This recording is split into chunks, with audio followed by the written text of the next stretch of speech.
I don't anticipate the mayor having the current challenges the mayor's having right now. I'm looking at years ahead. The current mayor we have right now has taken on challenges that he did not bring about, but something that he inherited. I would hope that this mayor and the Present City Council would try to alleviate this major budget deficit. And if not, when a new city council takes place in January 1 and a new mayor, they'll look at it then. But I'm anticipating that this $340 million deficit will not be there forever, that we're going to get rid of it, and that we'll have the possibility of the mayor having to run the school, run the city, and I also anticipate not having the budget deficit in DPS as well. And so I think we're looking at it from a current perspective, but I'm trying to look at it from a futuristic perspective, that we will have a school system and a city that may not be totally debt-free, but at least we're bringing down that budget. And I'll go back, outside of budget, I'm still going to go back to being tied together. One can't be ahead of the other. They have to go hand in hand together. So whomever's the mayor, they would not run the schools personally, but they would actually appoint someone to be over that school system, and that budget will come through the city of Detroit, maybe approved by the city council. And that's another entity, another department we have to take on, knowing that that's tied to police, tied to DPD, tied to DDOT, tied to all other departments, and they have to be brought together hand in hand. I've not explored the question that you just asked. I don't know how we could have at this point until I explored mayoral accountability or input. I use accountability in a system that's totally separate from the city of Detroit. Unless the mayor has some control to make some decisions, the mayor can use, even council can use, at this point, a bully pulpit. That we are the mayor, we are the city council, we know that our city is tied to DPS and vice versa.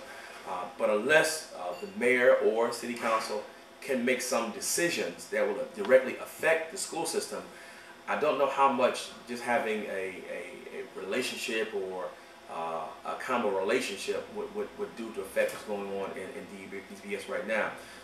Yes, it probably would take away the citizens' right to elect a school board.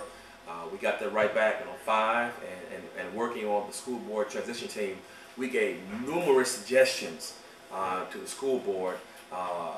Very few have been implemented, and they were very, very weighty and quality suggestions we gave, and not many have been implemented. And so we have a school board. We expect them to be accountable. We elected them, and now we see what is taking place. We now have an emergency financial manager. And yes, they did inherit a school system that had a budget deficit when they took it over in 2005.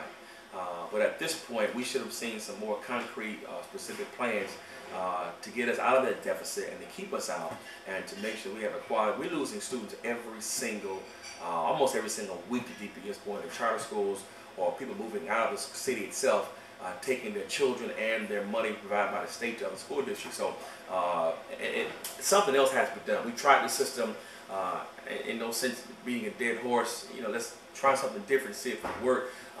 We tried it for years. It's not working, in my opinion. And semantics is very important to me.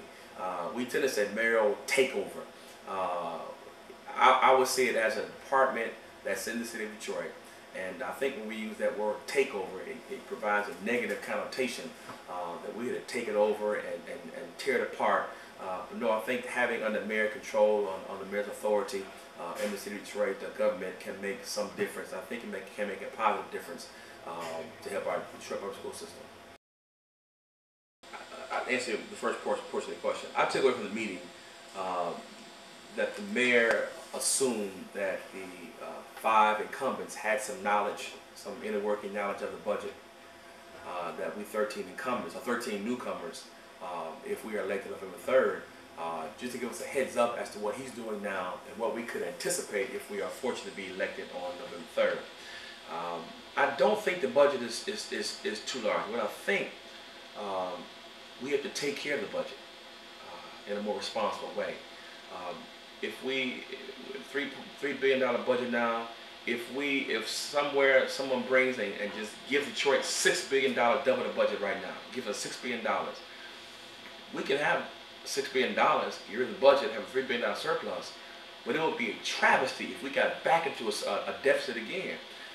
The budget is here. We've approved it. I think we got to take better care of the budget. If that means going through departments and saying what we do not absolutely need, not personnel, what materials do we not absolutely need, what kind of programs do we not need, what kind of processes do we not need, and get rid of those things and try to save money. If we take care of what we have, I think the budget that we have now will fit for what we need. And in the meeting, I took away that he inherited a problem that he knew he was going to inherit, and he's doing some things right now that others should have done in years past, and probably several administrations past, and he's having to do them right now. Fortunately, he came in the middle, and I'm saying he doing these things not a component of the mayor. He's the mayor. I saw him as a citizen. He's my mayor.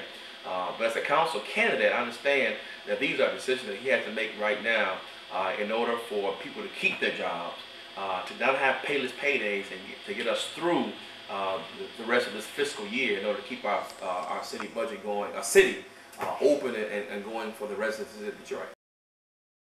As a clergy person who has property that is tax exempt, I would not have a problem doing that. What I would also add is that we have in Detroit, we tend to have a lot of startup churches.